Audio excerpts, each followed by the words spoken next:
Satan a ses esprits, il faut qu'on combatte en esprit. Bobi tumbeza ya molimo, ndeni no kokene na zoto. Yango soki nzamba sali biso grâce ya kobomba Saint-Esprit, il faut to yeba ndenge na kokota communion na Saint-Esprit, de façon que soki ba problème ezoya, tout bunda en esprit. Le Seigneur. Très bien. Tu n'as jamais témoigné, tu vois les gens témoigner. Olobana bato aiza lokuta, aiza soloté. Yaka. Yo peut pas te rebando le besoin lokuta. Écoute, Dieu existe. La Bible dit Dieu est le rémunérateur de tout ce qu'il cherche. Ce que le kinza mais na motema moko ko mimoni ça na vie na yo. Le diable est esprit, Dieu est esprit. Très bien. Vous voulez combattre le diable, il faut le combattre spirituellement. Il faut aussi avoir un esprit puissant qui peut combattre le diable. Très bien. Voilà, c'est l'esprit supérieur. Allô les amis, coucou, vous allez bien, c'est Stone et je vous demande de vous abonner massivement s'il vous plaît sur Top Media TV officiel. Boya wana bobeta topa tadingala pa ici kabiso to yaka na biso zo mayele. Est-ce que to yi baba question. Kuneza rendez-vous ba star, ya ba célèbre, ya bato to luka to yeba na to yaka awa. Boya bele mambo kitoko ebele. Abonnez-vous s'il vous plaît la famille. So bo s'abonner au côté Satan 1 franc. On en zota 0 centime. C'est juste la carte qui gagne. Vous êtes sur Top Media TV. Voilà, mesdames et messieurs, Bandeko Balandia, Top Media Télévision, Bandeko Balandia, émission Oh la maturité spirituelle, soyez le bienvenu. Moi c'est votre frère Tadi Ngalapa Moussala et Benginga Dissoussou. Encore une fois, vous savez que cette émission est principalement pour le serviteur de Dieu. Nous accompagnons le serviteur de Dieu par rapport à appel Nabango, Misala Nabango. Oyo bazoko sala na mboka na biso langue ezali monene kasi basali bazali moke. Voilà pourquoi na moke o baza nous les accompagnons une façon ya ko sala na bango mosala oyo ensemble. Le rendez-vous ezaka moko. Rendez-vous ezaka moko le 14 juillet 2023 na stade de Martyr tokozala na veille ya monene. Oyo papa Claude Kabundu Walesa ministre ya défense ya gouvernement Nkolo abengisi bana na nzambe nyonso baya wana tozala biso nyonso une façon ya kozwa lobiko, une façon ya kozwa délivrance, une façon ya kozwa susu encore une fois la lumière par rapport ya bitumba o nyonso biso tozala kana yango. Aujourd'hui je serai encore une fois avec le frère Gédéon. Vous savez que c'est la bouche autorisée à papa Claude Kabundu Walesa, une façon d'accompagner campagne Oyo.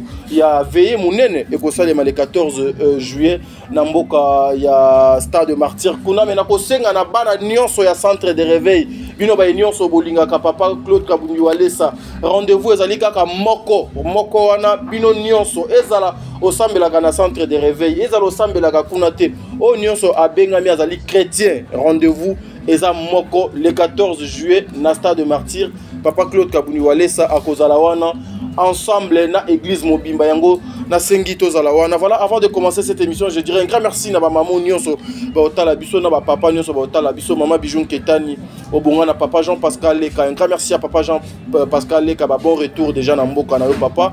Un grand merci à maman Zozo, la femme de papa Noema Bakala Nzinga. Un grand merci à maman Deborah Lubanda Kilo mère à Calgary, maman Yvette Mbangu Nzambe Azala Nabino, maman Émilie Seti Maïnga, que le bon Dieu vous bénisse. Et encore une fois Bertin Konde, l'infirmier clinicien Mbongwa propre Nzambe Azala Nabino. Bonne fête de l'indépendance Yambo Kanabiso et pas à la grande dame Aurélie Mafuka Yaba Aurélie, n'est-ce pas Aurélie Yolinga Bongo OCP le lot de 30 juin. C'est que Biso pe photo CP la aide OCP Nanda.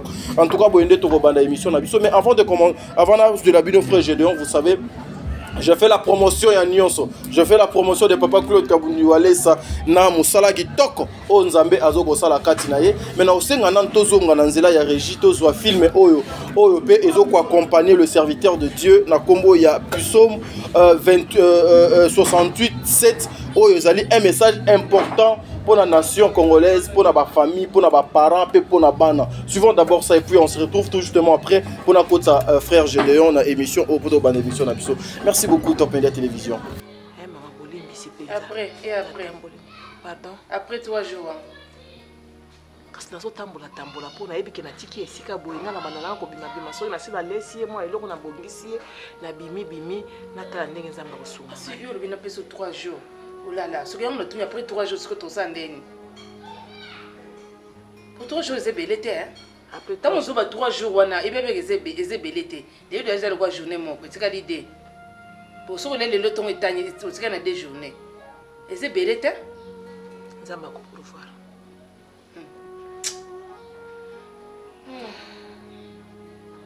C'est là où bête ça va te m'abaco, hein, maman, toi. 3 jours, kaka. Après 3 jours, en tout cas, pour le récit, s'il vous plaît. Nga mi ben nanga bayaka na nya nkombrama na ndako te. Nanga sumi ben nanga baye ndako ezala ezala calme ezala kimi muntu azala te po nazala l'aise. Na yo kité. Le chaki ba koto mama. Ti na yo kité ozo ba mobile to mibali. Mama ils a problème na hôtel 3 jours, c'est 3 jours ici OK pour ngai so ba tu nanga baye na ligne désordre te. S'il te plaît. Problème te mama zamba pambola. Ah,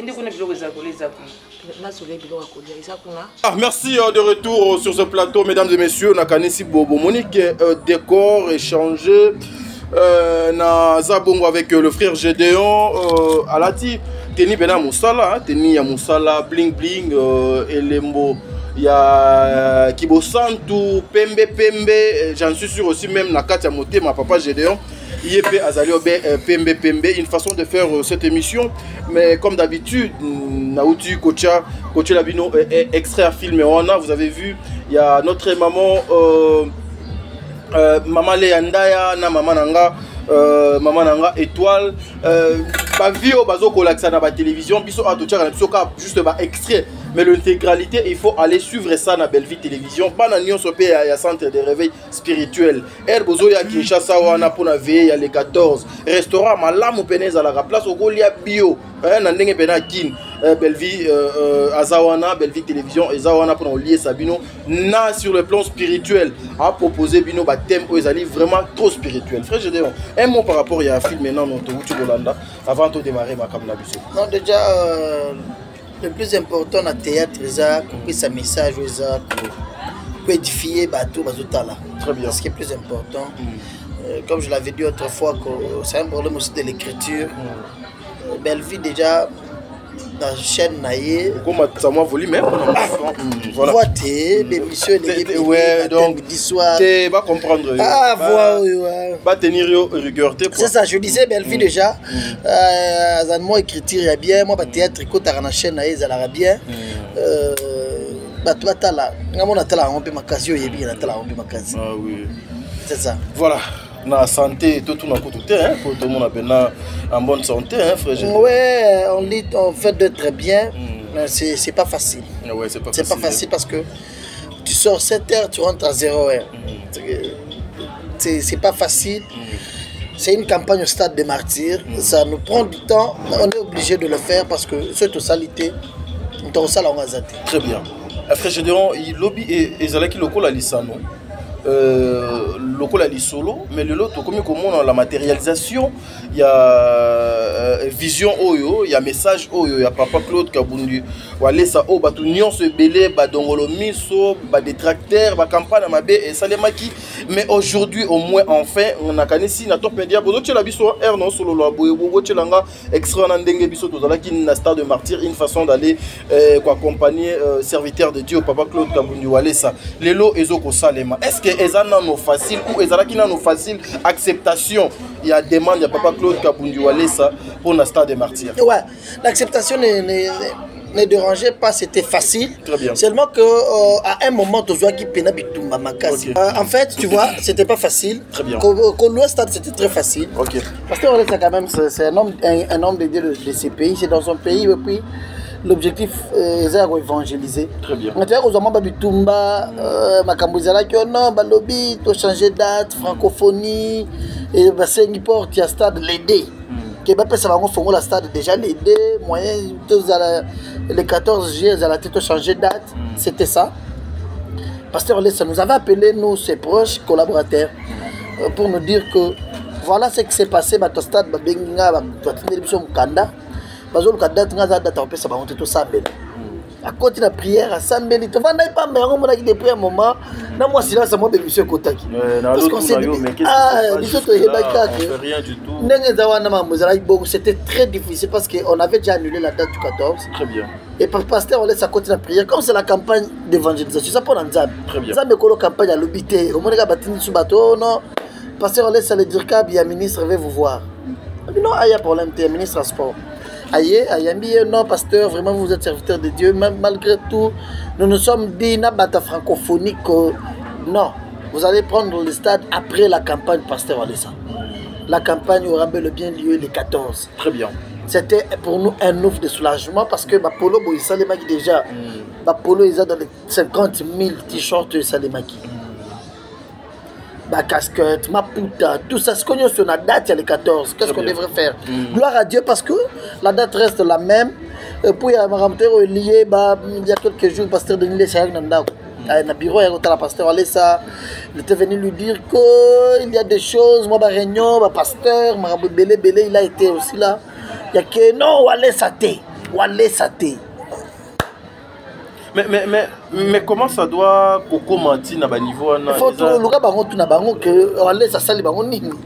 Walesa Té, c'est-à-dire combat moko était. Tu m'as demandé à toi, ils ont pas tout le monde téléménaki. On a rien, nous c'était même quelques noms. Moutoutel. Ce sont les pasteurs de l'Église, il va te le dire. Voilà, pour la radio.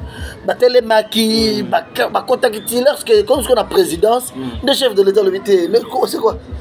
Lorsque, comme la présidence, on dit, non, campagne d'évangélisation pour les pasteurs, on les a accordés.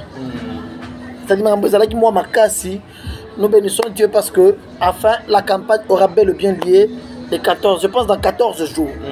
Dans 14 jours, à partir de l'élo. Donc, tu vas compter l'élo. Ouais, dans 14 jours, c'est le jour J-14. Campagne dans le stade des martyrs. Voilà, pas préparatif nango et zo le canon ndengenini papa Claude Kabundu Walesa moral na yena temps aux ali. Non, mais ça c'est ma campagne. Attends, azamo sala nzambe mais ça c'est ma campagne. Amke makasi ko banga. Elo nezo banso. Libulu wanande. Libulu. On a un concert à faire. Ou bien à Fali, il y a héritier ou Rajibé. Campagne d'évangélisation. Oh, musique de batazo bangue là, so ba moni ba koloba. Biso to était à Yesu. Toto qui n'était pas dans la concurrence na mo. Très bien. Et la concurrence té. Et la compétition té. Et la campagne d'évangélisation parce que c'est son intérêt, c'est l'intérêt de Jésus-Christ, gagner les âmes pour le Seigneur et puis demander à Dieu de faire de grandes choses dans la vie à bateau Barozalawana sur place et Dieu va le faire. C'est ça ce qui est plus important pour nous. Parce qu'il est très calme, très à l'aise. Le préparatif au niveau spirituel, tout va bien. Déjà, je t'avais dit, depuis le mois d'avril, parce qu'on laisse ce bandeau là à l'église. À l'église, il y a ma prière à ma casse. Soit allé à la Kondi. Concentré spirituellement. Il y a un moment où il y a ma date, écoute, il y a la prière, il y a un autre longue. Le premier combat, c'était d'annuler, l'annulation de la campagne. Très bien. Mais lorsque tu longue, tout est meilleur. Après passage, il y a papa Claude Kabundu Walesa, dans le stade des martyrs. Elle a fait une vidéo pour dire qu'à mon acquis, comment dirais-je, termine. Moto et puis na centre wana place boulouane za la kanakati à terrain balona biloko ebele pour la destruction pour na makambuka ya mabe. Pensez-vous que beaucoup tinaye na kati ya stade na ko bimanaye ayaki ko dépouiller force donc ezalaki wana ou bien le 14 ça sera la dépouillement total ya ba misalo na ba séance nyo sa mabe. Merci, une bonne question très pertinente. Pasteur Walesa déjà avait fait un programme, il m'avait dit non, il faut qu'il y ait même visiter le stade, il y a un administrateur, un gestionnaire du stade, tout ça. La veille, lorsqu'il priait pour le stade, c'est par là que nous avons battu la vision, le rôle de la drone. Il a dit que le stade est un assez. Parce qu'on est dans le centre, on a la moto makasi dans le stade. Si il y a un stade, il y a un côté qui est là, à côté de la bureau de gestionnaire. Très bien. Le bureau de gestionnaire a bandé au 100 000 là-bas. Par contre, avant qu'il visite la salle, tout 100 000 là-bas. 100 000 là-bas. Très bien. Il a prié pour eux, ma camousselle, ma c'est le bureau. Ok. Ouais. Lorsqu'à Bimi, maintenant, on a autre chose. Il a passé à la stade. Or, lui était très concentré pour comment remplacer la moto. Très bien. Étant commis à 100 000, il y a moto. Il moto wana sopima kila Yesu wana esili. Mais c'est au centre. La question, mais moi je l'avais posé cette question là, pourquoi seulement au centre? On avait dit sur une match les deux équipes, Bayaka Oya outi à droite, Oya outi à gauche, arbitre au milieu. Si l'arbitre a la ballon, pour le réseau ça c'est bango za ballon. Ballon mbuma wana ka. Et là on arbitre simba yango atiaka ngo na centre wana. Na mama match za na équipe ya ba comité de recherche. Et ba to luka ba kisi to gagner tout ça. Biloko belé ça le marana butu na centre wana. Makambo belé po Et ça passe au salon à poto tel. Pour vous éviter vous allez côté. Nanga monine. Match est à la moï. Vous évitez de trucs qui sont na poto il y a gauche. Dans ce côté vous bandel. Ne et baluke les binomoko. Qui c'est ça le makana centre. Mamu belé bandagawana. Pasteur allait ça lobby monagi moto mon mamu belé c'est au centre. Ne place Sangisaka d'esprit. Il a fallu d'abord éteindre ces esprits-là. Ça ne vous dit rien. Dernièrement, il s'allait ma concert, il était dans le stade. Après concert, Bambi s'est mis dans le stade. Bambi s'est mis. Il a l'accès à ma vidéo. Dans le stade, Bambi s'est mis. Non, mais c'est normal, non? Moi, ils ont pemeni. Il y a stade, vous savez, Pelingwa, la zone à Kin, côté Kuna, des alakamwa, Bama, Izakamo et Belé, c'est fort possible, Bangolo. Et puis, Tango, la paix de Bando, non, quoi? Tu vois, Bangolo, au Taïwan. Nous sommes bénis au Congo. Au Congo, au Kassia, ou à Pébabimat. Nous sommes maïsa Bakobi. La place de ce maïsa, la Bangolo, spiritualité à ma casse. Le diable est esprit, Dieu est esprit. Très bien. Vous voulez combattre le diable, il faut le combattre spirituellement. Il faut aussi avoir un esprit puissant qui peut combattre le diable. Très bien. Voilà, c'est l'esprit supérieur. L'esprit supérieur, c'est l'esprit de Jésus-Christ. Très bien. Mon grand problème n'est pas martelé là-dessus, c'est seulement pour vous faire voir qu'au centre là, les politiciens, les meetings politiques, la musique est bétami, les matchs est bétami, les pasteurs sont le regroupement des pasteurs. Il fallait prier la nation. Objectif est ça. Ngande funa tuna bino basali nzambe. Changement là. Te ngande funa tuna bino basali nzambe. Wana olingi donc précéder nga. Voilà, frère je donne une question justement pour na makambo. Mon souci est de te dire que tout ce qui se fait dans le stade Wana, lorsqu'un homme de Dieu, plein de charisme, un homme spirituel arrive, il est au centre, il neutralise la force du diable. Stade Wana va faire une mise à jour. Mise à jour, il y a stade de Salemi. Voilà. Attendez, un concert au Bétamana, c'est dérangé. Mise à jour et Salemaki. Azoya, le nettoyage pour la place de martyr. Stade de martyr. Martyr, on fait la école. Place où on a une place symbolique. Le diable a régné là. Il a fallu l'homme de Dieu puissant. On a la puissance, c'est le Loroana. N'est-ce pas Kabunduale, ça saliango. Gloire à Dieu. Voilà. Il y a de nouvelles choses. Après ces stades de martyrs, je m'adresse à toute personne qui sera à ce rendez-vous, en direct ou sur place, qu'il va témoigner un nouveau témoignage dans sa vie. Très bien. Oui. Et nous savons à chaque fois lorsque papa Claude Kabunduale a sa apparition sur la place publique ou bien la place Mombo, il y a toujours des témoignages de la Ganasima pour Landa. Mes frères, je donne une question et ça peut être une commission sur mais papa t'a dit nini yo yambi papa Gédéon okoki kotuna ye question oyote. Question dans les abouilles. Papa Claude Kabunduale ça viendra pour assembler la stade de martyr pour la semence oignon sur ma base na kati ya stade de martyr et longwa où papa Claude Kabunduale ça viendra prier pour gagner les âmes. Non mais question je pose à toi répondre. Est-ce que pas vous avez un ami Balegaga? Au moins jour à visiter stade. Ne jour à ça ni là qui te l'esprit nion sur un stade. Très bien. Stade n'est pas notre le salaire on a mise à jour. Et ça bien. Ils allons la période ba chinois ba pesa mobutu fongo la lango. Très bien. C'est spirituellement. Ce qu'on a stade, le stade c'est juste un cadre qui nous sert à prêcher Jésus-Christ. Très bien. La campagne c'est fait pour les gens qui viendront. Très bien. Bato ba royande bato ba samele la bango. La pemboka. Très bien. Bako gagner ba âme pour le Seigneur, bako évangéliser ba to animer nzambe. Ba animer nzambe ba zana posa ya komona loboko nzambe. Omoni nzambe to loba nzambe. Nzambe kozala wana jour wana. Très bien. Il sera là Dieu. Tout son gouvernement sera sur place invité par le ministre de Défense. Et ça le ministre de Défense Jean-Pierre Mbemba non. Le gouvernement il y a Samal Konde, Fatih président. Jean-Pierre Mbemba zo sala activité moko ata peut-être na ba soda nyonso na ba sia combattant pour na mboka. A invité chef de l'État, a invité premier ministre et tout son gouvernement, a invité le chef de l'État. Aroyat. parce que ministre du gouvernement, ministre de défense du gouvernement de Jésus-Christ. Alors qu'il sa gouvernement ce jour où on est dans un stade de martyr. Très bien. Bande kwa Botswana, bande kwa Burundi, bande kwa Kenya, Mikolo wana ba za difficulté. Ba Hollande direct. Parce que l'on est dans la vie de l'on quitte le stade de martyr. Au sengi na bana na nzambe nini avant to zo transition oyo ya bande annonce ya mokolo ya le 14 juillet par rapport à makambo faut donc ça les makuna. C'est un rendez-vous avec le Seigneur. Très bien. Tu n'as jamais témoigné, tu vois les gens témoigner. Olobana bato aiza lokuta, aiza soloté. Yaka. Yo pe bato obanda olobeza lokuta. Écoute, Dieu existe. La Bible dit Dieu est le rémunérateur de tout ce qu'il cherche. So yo lukinzambe na motema moko akomimonisa na vie na yo. Moi je vous invite, bozala maluku. Non, je vous aime. Bandeko degré ba fiche panzani ba côté ba kan luka ba côté nyoto ba kingasani fin fond bandeko nyoto bazota la biso de partout. C'est un rendez-vous boya. Ils ont un stade de martyr. Ils ont veillé, ils ont un moïté. Je vous garantis la sécurité en première position, la sécurité spirituelle. Ouais, la sécurité spirituelle, c'est déjà votre garantie. Très bien. Nzambe yalo la gondimate utiki bana na yo bango moko oye ko sambela même makamabe komela bana e ko komate.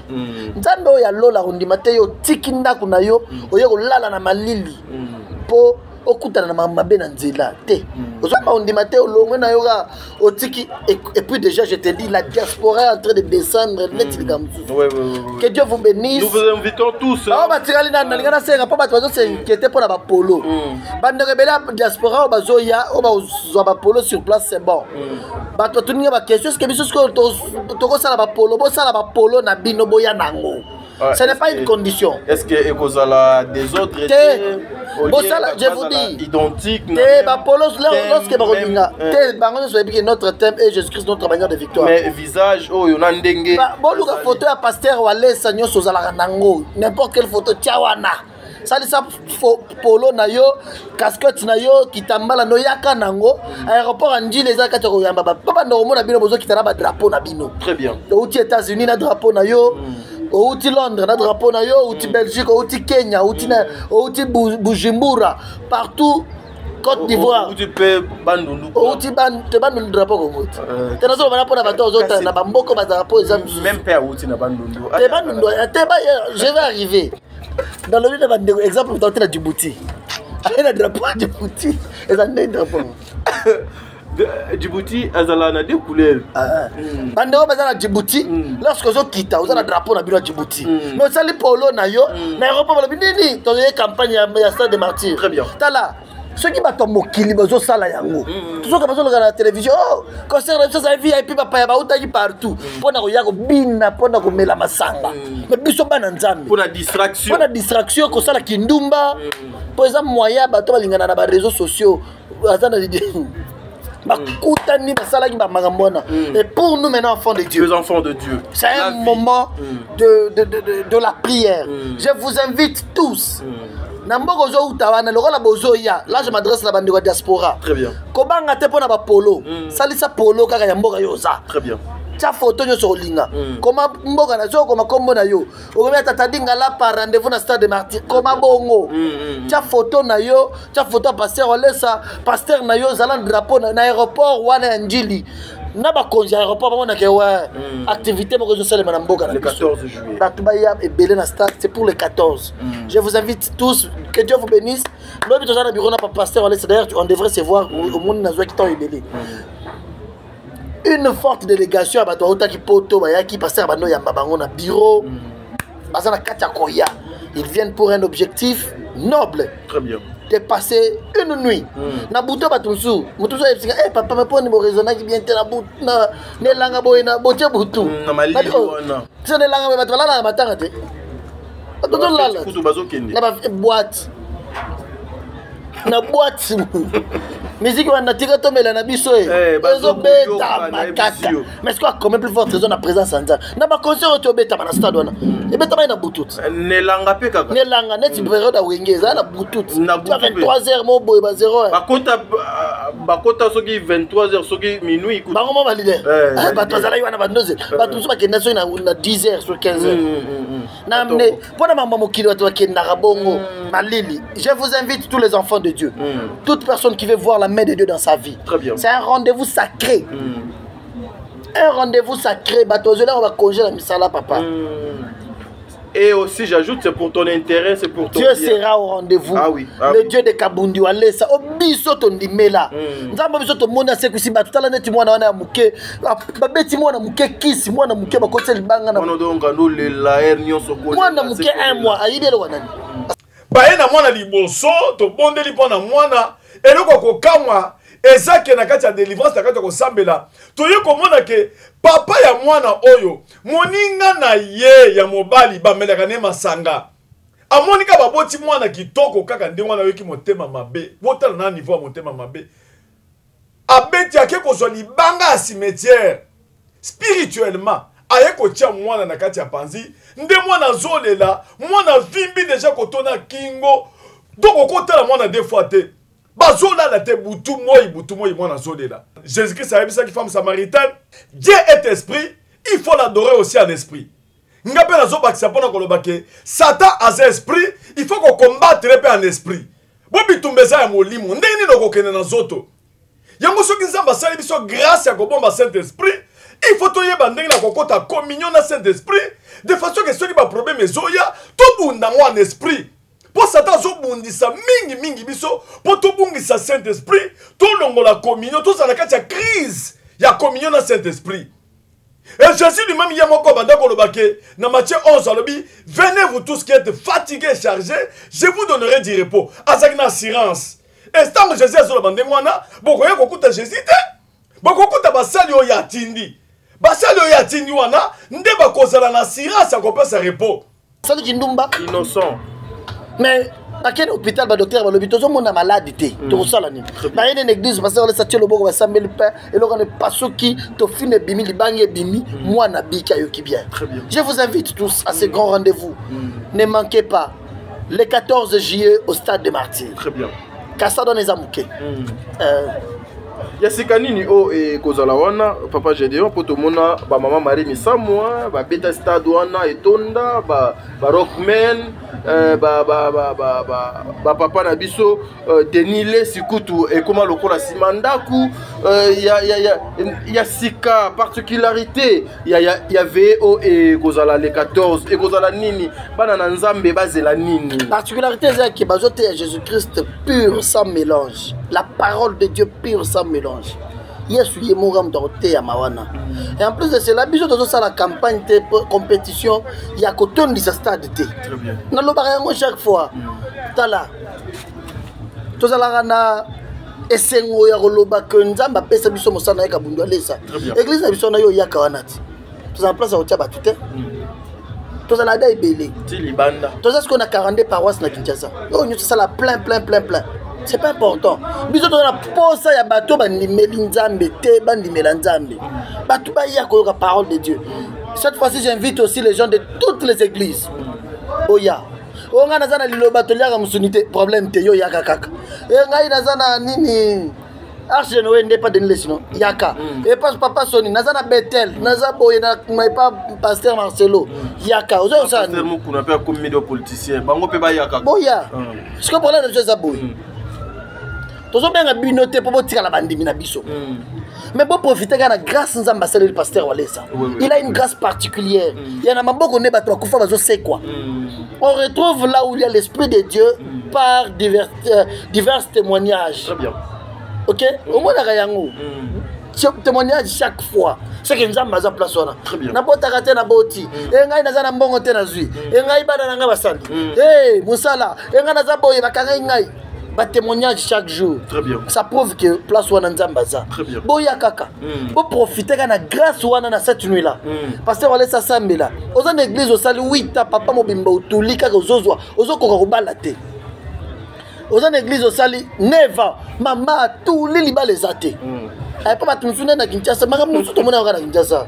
On sentir que maman oyo atuli ale bando kata suki a chete tir tatouage belé na nzoto. Azolinga couvrir kotula na ye na kilelo kotula. mais aucune prière. Au sein de 7 ans, on a changement. Aux Mibali, mais ils ont décidé de balayer. Très bien. Prends la décision. Cet esprit-là est long. Il y a quelqu'un. Vous avez un mari de nuit, au moins de mouton. À cause de la zone, on a 7 yaboutou. Mais la moi, il y a tout là. Il y a beaucoup. Vous avez un mari de nuit, vous avez un expert qui se masturbe. Ça vaut et aussi à chaque fois. Même si na ba maman et puis maman na zo mona nzambe na ngai bato comme ko somba biloko wana ya caoutchouc. Ya caoutchouc. Un esprit ezote kama grave. Ba caoutchouc. Ya ba caoutchouc. Et ça c'est coco tout là ou bien mari de nuit kaka. Mili Momabe obsession caoutchouc eloko wana. Écoutez, c'est le diable en tout cas. Je vous invite. Eloko moko te za bien neti. Obali mobali na yo. Aux mois-ci na yo oyo nzamba pesi yo caoutchouc wana te c'est bon, je vous invite c'est 14 juillet boya. Je disais ceci, n'importe quelle église que vous priez. Attends, apostolo, Kata Kovo. Tata Wonda. Tata Wonda. Père moi, Tika. Oui, jaune vert. Boya, surtout Bango Baya. Bato Dieu de noir. Boya, au monde Jésus-Christ en action. Nzamba Picola, Binona, Nabiloko, Mogo, Kangami, Nango, Bambula, Bambula. Baloba, toi, nous sommes sur la table. Wana, Basokola. Or, l'esprit de Dieu va dans la saleté. Je vous invite, Boya, quelle que soit ton église, Oyega na butu wana, pasteur wale ça la déclaration, mais esprit la taille wana sokolagate trouvant normal wana, et longwa. Très bien. Au commis bien, lobby nango, aux zones l'église. Boya biso otikala. Boba nimela nzambe pour la première fois d'être aux alabango pour ça. Très bien. Mais boba nimela nzambe. Basa mais l'église mo boy tam qui ndumba pasteur na bango et bloquer le boka nzambe l'église. Le pasteur est l'ange de l'église. Le pasteur est l'ange de l'église. Le maître de si vous avez un pasteur qui n'est pas dans le vrai, quel que soit votre nombre, vous n'êtes pas dans le vrai. Très bien. Ah oui. Ah oui. Le pasteur est l'ange de l'église. Si vous êtes dans une église, vous avez 100 000, vous avez 500 000. Très bien. Si votre pasteur n'est pas dans le vrai, vous n'êtes pas aussi dans le vrai. Très bien. Parce que c'est l'ange de l'église, c'est lui qui est en contact avec l'esprit qui contrôle l'église. Très bien. Si c'est l'esprit, il y a magie, il y a magie, il y a prophétie, il sentir déjà le kuta, si c'est votre pasteur, c'est l'esprit là qui surveille votre église. Très bien. Et moi je vous invite de venir d'abord participer à cette action de grâce. Notre papa, sa tunique n'est pas tachée. Zambalaneza pembe. Pembe. Mukaya. Zambalaneza pembe. Kabundi walesa. Mukaya. L'homme de Mukaya. L'homme de Mukaya. Il y a libende suko. Et puis na sepelara na papoyo. En tout cas, dans tout ce qu'elle fait, sa femme est toujours présente. Mais juste oui. à côté. Et puis Azali, directrice, il y a campagne spirituelle. Ouais, ouais. Notre maman Angèle Walesa. Et moi je vous invite à ce grand rendez-vous avec le Seigneur. Le 14 juillet, quelle que soit confession religieuse nayo. Aux hommes catholiques yaka. Attends aux musulmans yaka. Le Dieu sera au rendez-vous. Nzamba a délivré yo. A picolio na lien ya famille. Bozo mona teke bino nyonso. Bozo botaka mwana papa. Bozo mona teke bino nyonso bozo ko zala na mariage te. Ceux qui au Bali après 3 ans mobali akeye moko banda kenda zonga te. Pour ça mbali muso basundela basa bilamba. Ah ouais, c'est comme na ba kaleso atiki. Bana kutote bilamba za ya olata. Bana comme autre chose. Bilamba za ya ya olata. Abimika ka boya quel bela. Naka leçon à son don. Ni pas nous bongo. Parce que aux autres la tête que c'est une vie de répétition dans votre vie. Dans votre famille. La dernière histoire ba maman na bino. Au moins na maman ba bota bango 4, bango ba kenda 3 mabala, 4 mabala. Ça te dit rien. 4 ba lien wana c'est un moment. Oui. Bima na biloko wana bo mesani nango wana bino nyonso. Au Bali, au sali 2 ans, à Koufi, au Bali, au sali 3 ans, à Keyi, au Bali, au sali 3 ans, à Keba le paiement si mosusu, aux à la stabilité. Au Bali mobinda, le lona moisi, le bina moisi. Au kumisa moisi na yo. Au Bali mobimba, fokamela, et puis biloko wana, au fokamela moisi. Veux-tu m'épouser? Veux-tu m'épouser?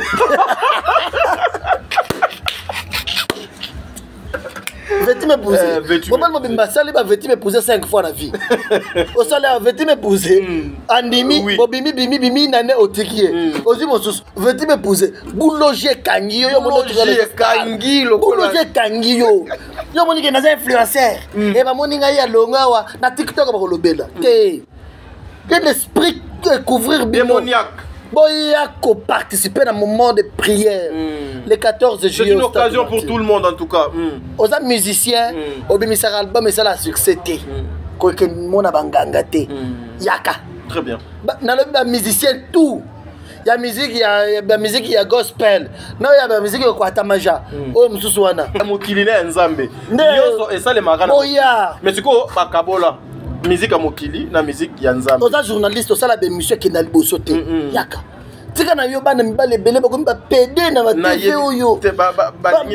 C'est ça kalingi susu ko yo katali solo wana te soki o mekali solo na télévision. On t'arrête na yo na média na yo. Ata obimisi yango te na télé kenga na sala yango. Mais est-ce que otiki ko sala yango?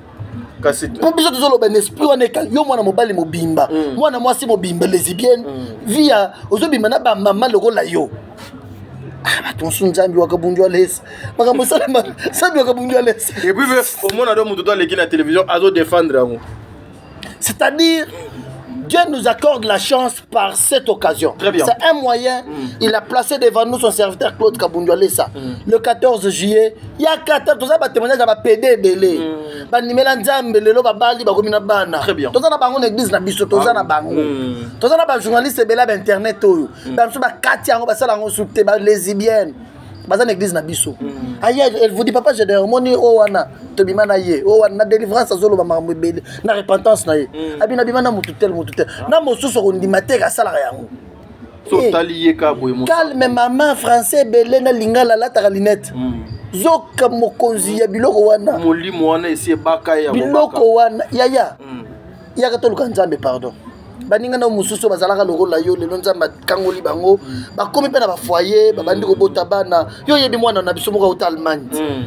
Lesbienne ya banozo akutu na batonga babele limwa hormone na ye banini tout yeti ya blokana ba période na ye ya kibomama wana biloko ebimaka wana ebimaka susu te a bloquer mais lelo azilo boko nzambe ebandi ko zonga akoya na campagne. Aujourd'hui c'est une fierté et puis une azobala kala te po nzamba azopesa da mobali ya bien déjà awaye tata ebisanga zana posa bala ye obsinga oyo nzambi wa ngai ngako sa partout na télévision le bana ngabo zala calme na rapide et pas na azaleki c'est là nazo rappeler le bana nga olobi mo neti mwana boye papa j'ai d'ailleurs nenga za boni ya autour délivrance kaza bien bana robala bango neti nga boye encore étudier ka mwana yo mo le bana ngabo elle est là. Elle est jolie, elle est bien passée la bena mise à jour corporelle, non mise à jour spirituelle. Tu sais que je manque à dire. Non mais ma petite, en tout cas, Nzambe, le Dieu, il y a papa Claude Kabunduale. Nzambe a délivré wana, on peut se mobali. Ah oui, on peut ça. Tamsou. Papa. Ouais. C'est mission. C'est Kamingi. Tamsou. Naïb rayo. Et là c'est petit rayo zalabo. Oh. Non mais c'est bien quand même non, tu dois prendre le temps. On a zaman na biso moto pesa yo hier. Bali, honorer. Honorer ta makambu ya stade Martyr. Ouais, que ces exemples paye au monde tio. Le gars la petite na biso na zalaka lesbienne nzamba salier mise à jour corporelle et spirituelle. Azongi bien, comme bien. Et que yo le gars zala moi malamboy. Ce qui balier. C'est un grand témoignage. Le nom de Jésus-Christ c'est que tout maman sous ma case. Ça nous fait du bien. Voilà, le 14 juillet, bao bazana na misala solo kawana, balongwa, boya, bo participer à la présence en Nzambe, le Dieu sera au rendez-vous. Et puis un grand message pour Kinshasa. Je vous dis déjà. Tu as l'émission, non? Oui, tu as déjà. Pasteur Olesa mot de la fin, profiter. A eu à parler avec Dieu sur ce qui se passe à Kinshasa, phénomène enlèvement. Oui, en tout cas, et comme. Et c'est dit, et aussi là. Ouais, il a un mot à dire. Il a parlé. Mon colonel, quand les 14 ou bien. Et beaucoup de. Mais de l'éloti, les 14. Et ça, d'ailleurs, spirituel, à sa côté, là, on est en bandara. il a informé, le grand problème est qu'il a informé ma mobilité. Maintenant, il n'y a aucun jour qui passe sans que Total arrive à enlever mon tutelle. C'est des trop. En fait, comme habitude. C'est des trop. L'homme de Dieu Claude Kabundole ça. Aza muto nzamba telemisa bona ba mambo boy. Période moko ki sa kasonda, yebi kasonda. Et renyaka na mbujima eza na dira 48 heures. Bato mbujima balela. Wala sa ke Kinshasa tozo kufa. C'est-à-dire une parcelle d'œil, vous sautez une autre d'œil. C'est que avenir moko boko kutamatanga 10, avenir à 20 parcelles. Ou avenir à 30 parcelles 10 matanga, ya kasonda. Et bon mama be bato mbujima balela. Tous les prophètes ne sont pas télévisés, ils sont Walesa. Alors, on a comme Kinshasa, Walesa Zonga. Parce que Walesa Zo avion, à Kembujimai.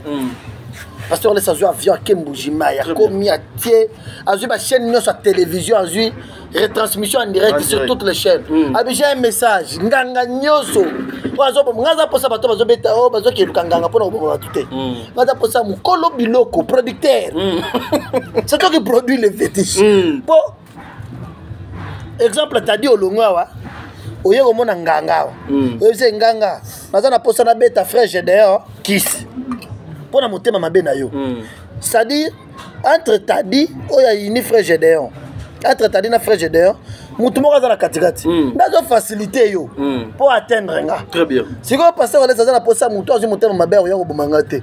À la posa, Nganga, Mgolo Kissi. Moutou, zo peso makasi. Ah, zo peso Kissi, wana.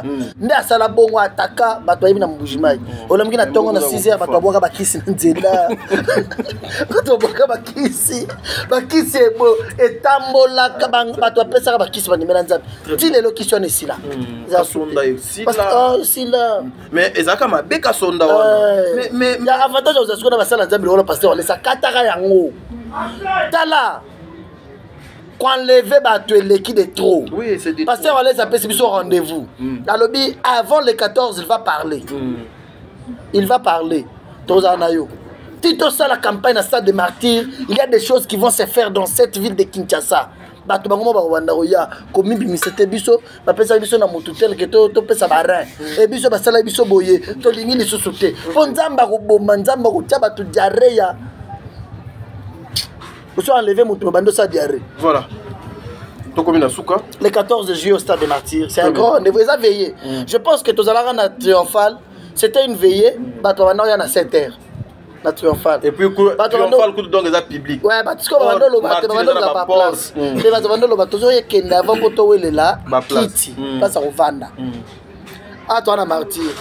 Mutuna kiti na ye. Mais to ba kiti à martyr eza mike makasi. To kota ba kiti mususu. To kota ba kiti mususu ba Rwanda. Gloire à Dieu. Le 14 juillet au Stade des Martyrs. Merci. Voilà, en tout cas c'était un rendez-vous au Nyonso.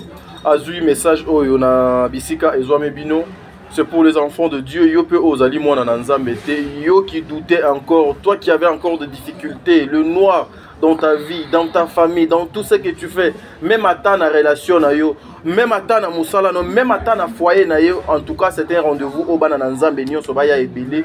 Vous ne serez pas déçus parce que le Dieu du ciel à travers son serviteur Claude Kabundu Walesa Akoya encore une fois pour passer message naïe. J'étais dans Stade de Martyr, papa Claude Kabundu Walesa Lobi. Ici je viens pas pour chercher l'argent. Tu es ko luka mbongo te, mais tu es ko luka juste lobi ko ya bana na yo Seigneur. Tu es ko luka lobi ko ya mboka Congo. Tu es ko luka délivrance.